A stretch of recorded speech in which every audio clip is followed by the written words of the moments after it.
Hello and good morning, students of class 11th.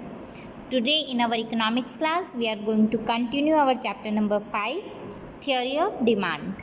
Okay, आज हम theory of demand को आगे बढ़ाएंगे.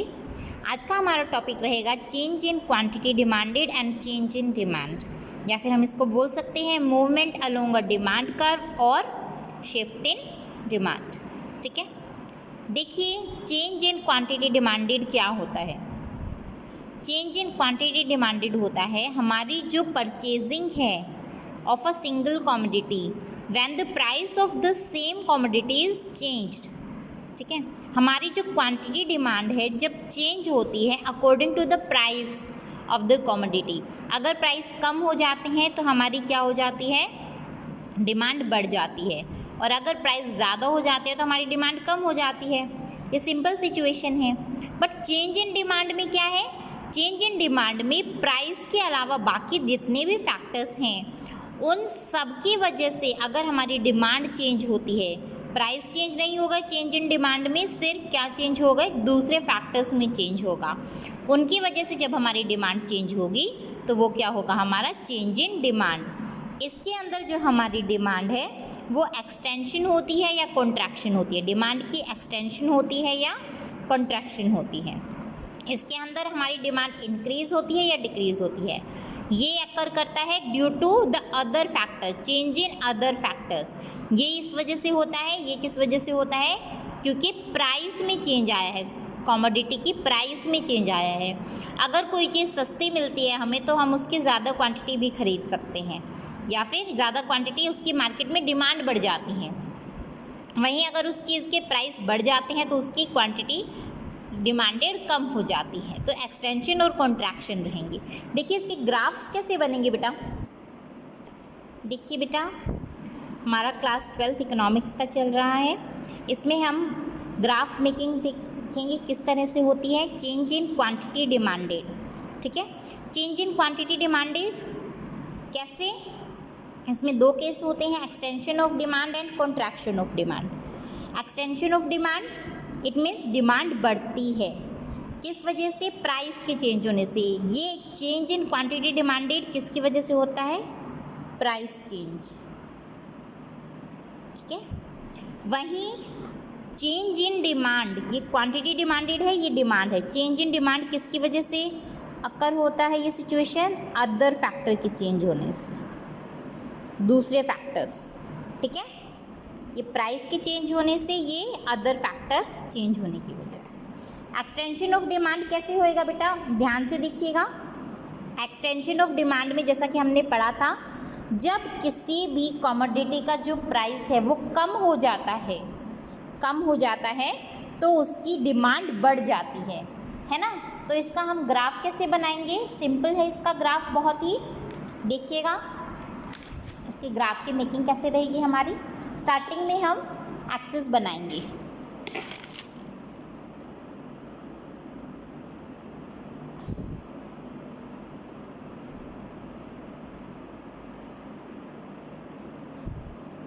यहाँ पर हमने एक्स एक्सिस ली, यहाँ पर ओरिजिन का पॉइंट है हमारा, यहाँ पर हमारी वाई एक्सिस है.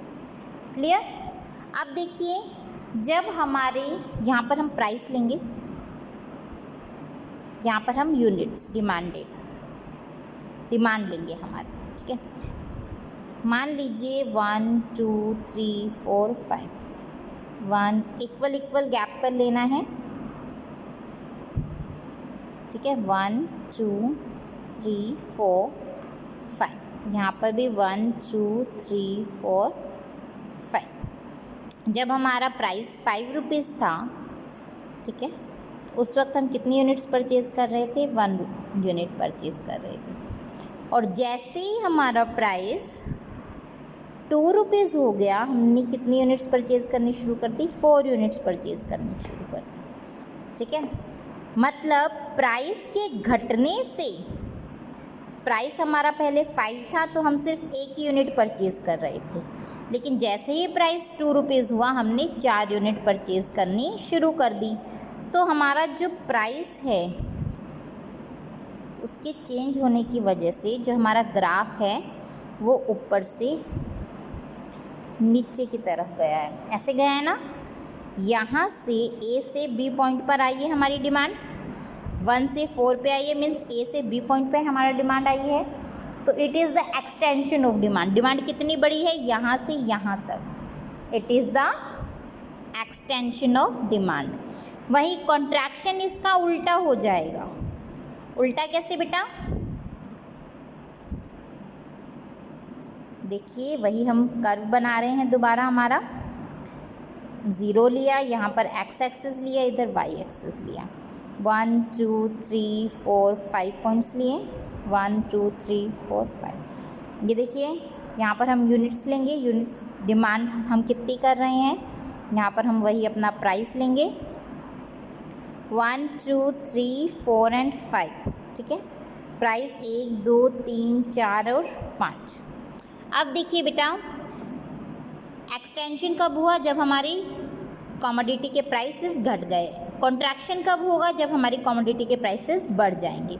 स्टार्टिंग में जब हमारी कमोडिटी का प्राइस 1 रुपया था तो हम 5 यूनिट्स खरीद रहे थे, मान लो, ठीक है। जैसे हमारी कमोडिटी के प्राइस 4 रुपीज़ हुए तो हमने कितनी यूनिट्स परचेज़ करनी शुरू कर दी, 2 यूनिट्स परचेज़ करने लगे। तो जो हमारा डिमांड कर्व है वो इस तरीके से बनेगा, ठीक है। ये हमारा डिमांड कर्व हो गया। और ये वाला जो हो गया हमारी यहाँ से लेके यहाँ तक क्या हो गई, कॉन्ट्रैक्शन हो गई। पहले ज़्यादा डिमांड थी, अब कम हो गई due to change in price. तो this is the contraction of demand, ठीक है। प्राइस के चेंज होने की वजह से जो हमारा डिमांड में चेंज हुआ है, that is the change in quantity demanded. On the other hand, change in other factor, देखिए इसका ग्राफ कैसे बनेगा।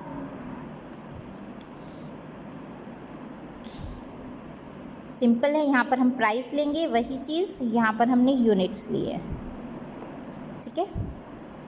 प्राइस में इसमें चेंज नहीं आता तो प्राइस का पैरेलल टू एक्स एक्सिस बनेगी हमारी, ठीक है, पैरेलल टू एक्स एक्सिस। ये 0 है, ये हमारी x है, ये इधर y है, ठीक है। तो पैरेलल टू एक्स एक्सिस हमारी जो बनेगी लाइन प्राइस की। अब देखिए प्राइस में चेंज नहीं आएगा, अदर फैक्टर्स में। अदर फैक्टर्स कौन से होते हैं, हो सकता है कंज्यूमर की इनकम बढ़ गई हो, इनकम बढ़ गई तो मतलब ज़्यादा सामान खरीद सकता है तो डिमांड बढ़ जाएगी। हो सकता है सब्स्टिट्यूट के गुड्स के जो प्राइसेस हैं, ठीक है, वो बढ़ गए हों। अगर सब्स्टिट्यूट गुड्स के प्राइसेस बढ़ जाएंगे तो भी हमारी डिमांड क्या हो जाएगी, बढ़ जाएगी, ठीक है। और क्या हो सकता है, डिमांड इंक्रीज करने के लिए हो सकता है टेस्ट चेंज हो गया हो कंज्यूमर का, प्रेफरेंसेस चेंज हो गई हो। Price of the complementary goods, जो कॉम्प्लीमेंट्री गुड्स के जो प्राइसेस हैं वो बढ़ गए हों, वो घट गए हों तो भी हमारी डिमांड बढ़ जाती है, ठीक है। इस तरह से काफ़ी सारे दूसरे फैक्टर्स हैं जिसकी वजह से ये डिमांड है वो बढ़ जाती है। अब देखिए बेटा इसका ग्राफ कैसे बनेगा। मान लीजिए अभी डिमांड हम ये है 5 रुपीज़ हैं, 5 रुपीज़ पे हम 6 यूनिट्स की डिमांड कर रहे हैं, ठीक है। यहाँ पर जा रहा है हमारा डिमांड का। अब 5 रुपीज़ पर ही प्राइस में चेंज नहीं होगा, हो सकता है सब्स्टिट्यूट गुड्स के प्राइस क्या हो जाए, बढ़ जाए, तो उससे क्या है हमारी डिमांड यहाँ पे बढ़ जाएगी, इस वाले गुड की प्राइस बढ़ जाएगी, डिमांड बढ़ जाएगी। तो ये हमारा जो डिमांड कर्व है वो यहाँ से लेके यहाँ पर शिफ्ट हो जाएगा। यहाँ तो एक्सटेंशन और कॉन्ट्रैक्शन होता है, इंक्रीज़ और डिक्रीज़ में यहाँ शिफ्ट होता है, मतलब डिमांड कर्व पूरा का पूरा शिफ्ट हो जाएगा यहाँ से यहाँ पर, ठीक है, सिंपल। वहीं जहाँ इसने राइट साइड शिफ्ट किया है यहाँ पर राइट शिफ्ट करेगा। डिक्रीज इन डिमांड अपोजिट हो जाएगी सिचुएशन, 0 है, x है, y है, यहाँ हम यूनिट्स लेंगे, यहाँ हम प्राइस लेंगे, ठीक है। प्राइस हमारा सेम रहेगा, sorry it should be parallel to the X axis, ये नहीं है, ठीक है। तो अब देखिए यहाँ पर क्या होगा बेटा हमारा, ध्यान से देखिएगा। स्टार्टिंग में हमारा डिमांड कर्व ये है, अगर हम 5 रुपीज़ में 6 यूनिट परचेज़ कर रहे हैं तो हमारी किस सिचुएशन में, देखिए बेटा किस सिचुएशन में हमारी जो डिमांड है वो डिक्रीज़ हो जाएगी, जब कंज्यूमर की इनकम गिर जाएगी। कंज्यूमर की इनकम कम हो जाएगी तो अब वो कम चीज़ें खरीद सकता है। दूसरा क्या हो सकता है, सब्स्टिट्यूट गुड्स के प्राइसेस वो डिक्रीज़ हो जाएं, तो हम उसकी तरफ डिमांड कर लेंगे तो हमारी इस चीज़ की डिमांड कम हो जाएगी अपने आप। या फिर कॉम्प्लीमेंट्री गुड्स के प्राइसेस बढ़ जाए तो भी हम इस चीज़ की डिमांड कम कर देंगे। तो ये सब सिचुएशन ऐसी है जिसके अंदर हमारे गुड्स की डिमांड डिक्रीज़ हो जाती है। तो इस सिचुएशन में हमारा शिफ्ट किस तरफ करेगा, लेफ़्ट की तरफ। यहाँ पर जो हमारा डिमांड कर्व है वो यहाँ से यहाँ पे शिफ्ट कर जाएगा, so it will be shift to the left. ठीक है, उसी प्राइस पे अब हमारी पहले जहाँ पे 6 यूनिट्स खरीद रहे थे, अब हम कितनी यूनिट्स खरीद रहे हैं, 5 यूनिट्स खरीद रहे हैं। ठीक है बेटा, तो ये increase, decrease, extension and contraction ये आपका क्लियर हो गया है। बहुत इंपॉर्टेंट टॉपिक है, इसको बहुत ध्यान से कीजिएगा। ऑलराइट, देखिए बेटा नेक्स्ट है हमारा cross price effects. Cross price effects क्या होते हैं, कैसे एक रिलेटेड गुड्स का प्राइस हमारे डिमांड कमोडिटी की अफेक्ट करता है। ठीक है, कमोडिटी के प्राइस में चेंज नहीं हुआ, रिलेटेड गुड्स के प्राइस में चेंज हुआ है, तो उस वक्त हमारी डिमांड कैसे जाती है। देखिए ये चीज़ हम पहले कर चुके हैं। सब्स्टिट्यूट गुड्स के प्राइसेस, अगर सब्स्टिट्यूट गुड्स के जो प्राइसेस हैं वो गिर जाए तो हमारी डिमांड क्या हो जाएगी, डिक्रीज़ हो जाएगी। ठीक है, सब्स्टिट्यूट गुड्स के प्राइस गिरने से हमारी डिमांड डिक्रीज़ हो जाएगी। हमारा देखिए जब हमारी जो शिफ्ट किस तरफ हो जाएगी, ये वाली ये लेफ़्ट की तरफ हो जाएगी, सॉरी। जब सब्स्टिट्यूट गुड्स के प्राइसेस हैं जो क्या हो जाते हैं, गिरा, सब्स्टिट्यूट गुड्स के प्राइसेस जब गिर जाते हैं तो हमारी जो डिमांड है वो कम हो जाती है। वहीं सब्स्टिट्यूट गुड्स के प्राइस बढ़ जाते हैं तो हमारी डिमांड ज़्यादा हो जाती है, प्राइस में कोई चेंज नहीं है, तो ये शिफ्ट टू द क्या करेगा, राइट। ठीक है, कॉम्प्लीमेंट्री गुड्स के केस में इसका उल्टा होगा। जब कॉम्प्लीमेंट्री गुड्स के प्राइसेस घट जाते हैं तो इसकी डिमांड बढ़ जाएगी। ठीक है, जब कॉम्प्लीमेंट्री गुड्स के प्राइसेस घट जाते हैं तो इसकी डिमांड बढ़ जाएगी। ऑन द अदर हैंड जब कॉम्प्लीमेंट्री गुड्स के प्राइसेस बढ़ जाते हैं तो इसकी डिमांड क्या हो जाएगी, कम हो जाएगी। सिंपल। प्राइसेस घटने के केस में, सॉरी ये वाला बढ़ने के केस में दिया हुआ है, हमारा लेफ़्ट की तरफ शिफ्ट कर जाएगा, और घटने के केस में राइट की तरफ शिफ्ट कर जाएगा। ठीक है, simple. Relationship between income and demand, income और डिमांड के बीच में क्या रिलेशनशिप है। देखिए नॉर्मल गुड्स के केस में जैसे जैसे हमारी इनकम बढ़ेगी वैसे वैसे हमारी डिमांड भी बढ़ जाएगी, जैसे जैसे इनकम कम होगी हमारी डिमांड भी कम होती जाएगी। ये सिंपल ये कर्व बनेगा। ठीक है, प्राइस में कोई चेंज नहीं आया है, इनकम हमारी यहाँ है, अगर हमारी इनकम बढ़ गई तो डिमांड बढ़ जाएगी, डिमांड कर्व इधर शिफ्ट हो जाएगा। अगर हमारी इनकम घट गई तो हमारा डिमांड कर्व लेफ़्ट की तरफ शिफ्ट हो जाएगा। सिंपल। नेक्स्ट देखिए बेटा, इन्फीरियर गुड्स के केस में रिवर्स रिलेशनशिप रहेगा, नॉर्मल गुड्स से उल्टा रहेगा। क्या अगर हमारी इनकम बढ़ती है तो इनकी डिमांड कम हो जाएगी, अगर हमारी इनकम घटती है तो इनकी डिमांड बढ़ जाएगी। ठीक है, सिंपल। ये वाला सिचुएशन है when income increases, income increase होती है तो इसकी डिमांड घट गई, और जब इनकम कम हुई तो इसकी डिमांड बढ़ गई। ओके, सिंपल है। Impact of taste and preferences, ये भी बहुत इजी है। इंडिविजुअल्स लाइक्स, अगर हमें कोई चीज़ पसंद है, ठीक है, तो हम उसकी डिमांड बढ़ा देंगे। ठीक है, अगर हमें कोई चीज़ पसंद नहीं है तो हम उसकी डिमांड नहीं करेंगे। अगर किसी चीज़ का फैशन आया हुआ है, मार्केट में फैशन आया हुआ है, तो हम उसकी डिमांड बढ़ा देंगे, अगर उसका फैशन ख़त्म हो गया तो उसकी डिमांड घट जाएगी। वहीं क्लाइमेट के अकॉर्डिंग भी चेंज होता है। ठंडी के टाइम में टी और कॉफ़ी की डिमांड बढ़ जाती है, वहीं गर्मी के टाइम में टी और कॉफ़ी की डिमांड कम हो जाती है। ठीक है, ये चेंज के ऊपर डिपेंड करता है कि किस तरह का चेंज हो रहा है, तो डिमांड कर्व उसी अकॉर्डिंग चेंज हो जाएगा।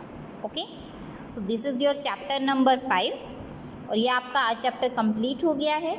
आज आपको इस पूरे चैप्टर के नोट्स बनाने हैं, और इसके नोट्स बनाकर आपको फिर नोटबुक में अच्छे से उसको रिवाइज़ भी करना है। ठीक है, इसको साइड बाय साइड साथ ही में रिवाइज़ करते रहेंगे तो आपको एग्ज़ाम टाइम में मुश्किल नहीं होगी। Alright, So that's all for today beta. Thank you.